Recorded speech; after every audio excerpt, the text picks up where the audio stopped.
I worked 176 hours in the month of April. This is my first full month at this brand new dealership, and this is my first time selling Fords. In this video, you're gonna see me go through the process of selling cars, explaining what happened in the deal, what the customer wanted, and just what it is to be a salesman. At the end of the video, I'm just gonna explain how much I made, how many units I sold, and ultimately just what the state of car sales is right now, especially with the whole tariffs going on.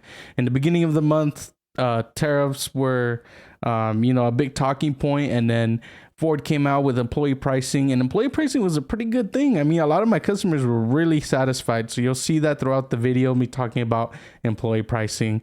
But stick around through the video.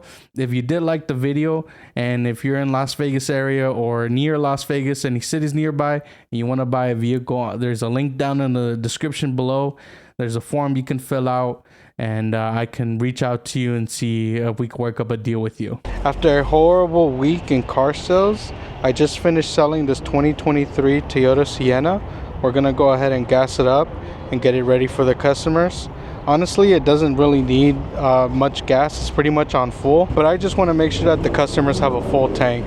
That's how much gas I put right there. To be honest, I really didn't need to go to the gas station, but I did want to make sure that my customers went home with a full gas tank. I'm unbelievably tired. I had such a horrible week in car sales. Basically what happened is last week, if you saw my video, I ended up selling a car to someone who set up an appointment, but they didn't show up to that appointment. We worked it, and I ended up splitting the commission with the salesman because that was their customer. Even though they didn't do any work and didn't show up to their appointment, they still get half of the commission, half of the unit. Literally throughout the whole week, I maybe had 8 customers that week and did not sell a single one. And looking back at it, there's always things that you can do to improve. So I'm pretty sure maybe I was just burnt out, that I wasn't selling anything, that I ended up not working the deal properly and let a customer go when it was a stone cold deal, or maybe I just didn't work it hard enough. 4 of those customers that came in, we just did not have what they want. One of them wanted a Raptor Ranger that we didn't have. The other wanted a Heritage Bronco with that robin blue color. Another one wanted a Transit heavy duty passenger that we did not have. We had the regular one, but not the heavy duty. And then I had another customer, I forgot what they wanted, but I know there was a 4th one. But man, it was just super rough, and I was feeling really defeated. I ended up going home over the weekend. I sold literally 3 customers on a Saturday, back to back to back. We did not have what they wanted. There was just no way. So I was so burnt out that day. I just went home, ate food, and focused on today. And here Monday, I worked the Sienna deal. Customers had challenge credit, but realistically, we found a way to make this deal happen, honestly. And I reaped the benefits because I ended up making a pretty good deal and just working really hard. This is probably the hardest that I've worked at a dealership starting. I just want to get back to where I was originally. I was 21 when I made my first $100,000, and I want to get back to that same mindset and just really start to grind and at the same time take care of customers and get repeated referrals, because I don't want to work this hard. I just want to build a clientele to where they trust me enough to sell their family of cars. Not saying that I didn't already have referrals or anything like that, but I really want to have like a big pipeline to the point where I'm selling 20 to 25, 30 cars. And that starts to taking care of your customers. That starts filling up the gas tank, even though it's basically full. They even told me it was full, I didn't have to go. I'm like, well, I just want to make sure you get a full tank. Little things like that I think go a really long way, especially to a day and age where a lot of people don't like to go to dealerships. But my customers are in finance. I just finished up gassing this, and I'm gonna go take it to detail and hurry up. I just finished putting the car in detail, so I'm just gonna wait for the customers to come out. But I don't think I really explained what happened. So same thing as my other customers and every other video. They just came in. I was the first one to greet them, and I asked if they were working with anyone here today. They said no. I worked it, and basically they wanted to trade in a Toyota Camry. Yeah, it was a Camry that they were $15,000 upside down in. They did have a little bit of, well, actually one had challenge credit, but the wife had pretty good credit. She was just had a thin file. She only had a credit card, the car loan under her name. You know, it was no problem. We work with that all the time. But the thing is, there was just so much negative equity, and they did not want to put any money down. Well, they only wanted to put $1,000 down. I was able to get $1,500 to make the deal happen, but they didn't want to put any type of significant money down to cover that negative equity, so the bank didn't approve it. I explained to them, I said, why don't you just not trade in the car and just get a second car? And at first they were a little hesitant, but they came around to the idea, and that's how we made the deal happen. We just didn't submit it to the car. We were able to just do the $1,000 down, and now they have two cars that they like, and they're able to take home. That was the solution that I gave them.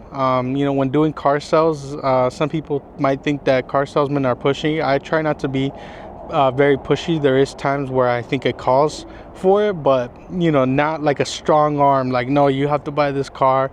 More of a suggestion, like how I did today.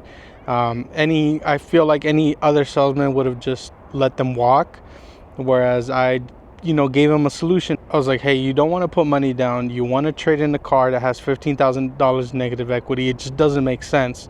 So basically I explained to them how they can get out of it, and they made the decision of them, you know, going through the idea that I gave them, and they were able to take the car home today, and they absolutely love the car. They enjoy the car. They're very excited to take the car home today. I'm going to finish up delivering it, but that's basically what happened with this customer, and it all paid off. Yesterday we sold a 2022 Ford F-250 Super Duty. Yesterday around, I want to say 2-3 o'clock, a customer came in.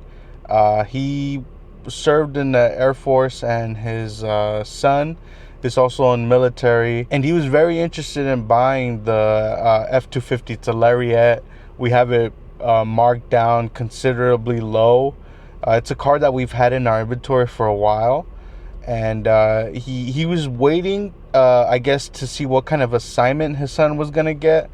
You know, just seeing whether or not he was going to have to go to Germany or outside of the United States, or if he was going to just stay within the States. When I went to go grab the keys, it was actually being prepped to go to the auction, because we've had it for so long, to the point where it wasn't worth having it on our lot. The used car manager decided it was time to send it to the auction, and I let him know that. I said, hey, you came at a perfect time. The vehicle is going to be sent off to the auction tomorrow. And he was like, oh, well, I'm not buying today because I'm not sure whether or not, you know, what the assignment is going to be. So all I could do really is just take down his information, see if we could hold it for a while. He later then texted me that he's going to come in the AM and, you know, work out the appraisal. But then it quickly turned to him telling me, what time will I be out? He ended up stopping by at around 7 p.m. He got the appraisal done. We worked out the numbers, and he ended up putting a deposit on it. We did as much paperwork as we could. So today we're going to go ahead and put it into the wash. I already fueled it up. And one of the reasons he told me why he was stopping by that night was because he saw that we ended up taking it off of our website because it's going to the auction. I don't know if he thinks that maybe I was telling him that because, I don't know, I just wanted to push him to buy it that day or something. But I don't really like being that type of salesman where I'm like, hey, well, you know, or even lying to customers saying, hey, you know, there's someone here to look at it, you know, you better buy it before they do. You know, that was just me being genuinely honest and saying, hey, this vehicle will be sold at the auction. And I guess he believed me once we took it off the website. Yeah, we're gonna go wrap this deal up and then move on to the next. I just finished selling a 2025 Ford Explorer, and I had another customer come in, and I was too busy working the Ford Explorer deal. and my coworker ended up selling my other customers a Ford Transit Passenger. This is what my coworker just sold. He helped me sell it because I was too busy with the Ford Explorer customer. And this right here is what I just finished selling. So I'm gonna go ahead and fuel it up, go ahead and put it in detail and get ready for delivery. And my coworker is gonna fuel this one up, detail it, and get it ready for delivery. It's a super busy Saturday, and man, I couldn't ask for a better Saturday like today.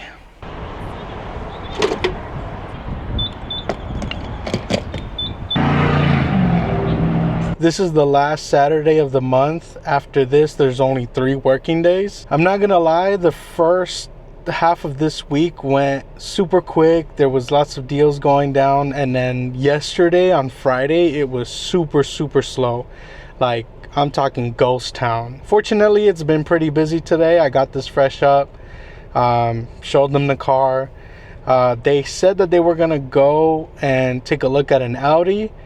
I guess they liked this car so much that they disregarded the I think it was a Q5 that they were looking at. It looks like they like this car so much and they like me enough to come back and purchase from us. They got employee pricing, which was like $4,500 off the MSRP. It's kind of strange because usually back a few years later, like, we wouldn't show no discounts because there wasn't any available, and just show them the price. And then, you know, sometimes they want discounts, sometimes they understand that there was no discount. But these customers were like surprised that we were just taking 5Gs off the rip because Ford is making us give everybody employee pricing. So this nice couple came in. The wife is in Air Force, the husband does private teaching, and they came in with a Mustang. I guess they enjoyed the Mustang riding around during the summer here in Las Vegas. But they told me they're moving to a place where it's going to be a lot colder, where there's actually going to be rain. So a Mustang isn't going to be a smart decision to be driving around during those conditions. So they do like the Ford product a lot. They came in to go buy this Ford Explorer ST that I'm in. It's a very nice vehicle. I actually really like this vehicle. Maybe a little more than the Durango, but this Ford Explorer ST is very nice, and I can see myself driving one. They drove this vehicle, they absolutely love it, and they're taking it home. I'm gonna show you the Mustang that they traded in. Today is the last day of the month. Today is the last day that I can add more money to my paycheck, which is already looking pretty good, so I'm really excited about that.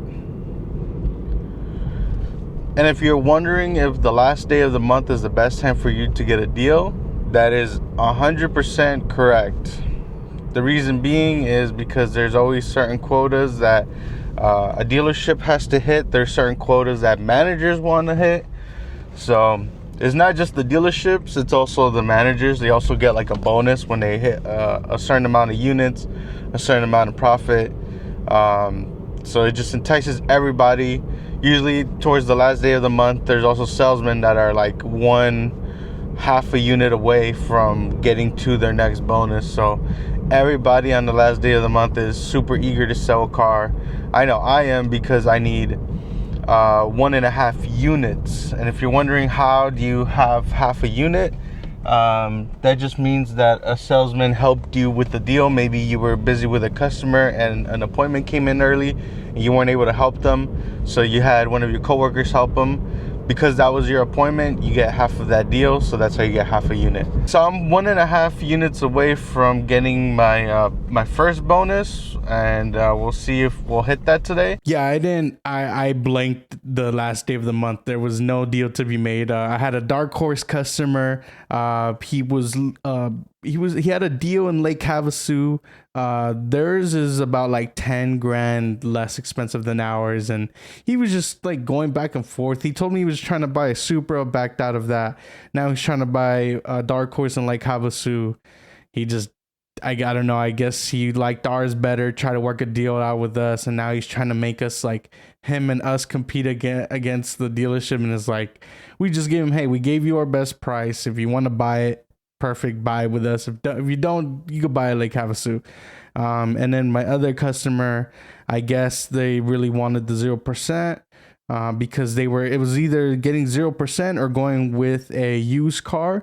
But because of employee pricing, it was like $6,000 in rebates plus $4,500 in employee pricing discount. Do the math. It's a crazy discount. And sometimes taking the rebates is actually better than getting the 0%. And I just didn't end up getting any customers. I didn't end up making a deal or anything like that. So I finished the month off with 8.5 cars. I made roughly about $7,300 in just the commission. That's not including my spiff. I think spiff might be maybe another $600. And sadly, I didn't hit to my 10 cars to get my first bonus. But it's okay. It's my first month at this dealership. I'm actually very happy with the results that I gave. I worked really hard this month, so I'm pretty excited with the results that I had this month. And we'll see what we can do next month.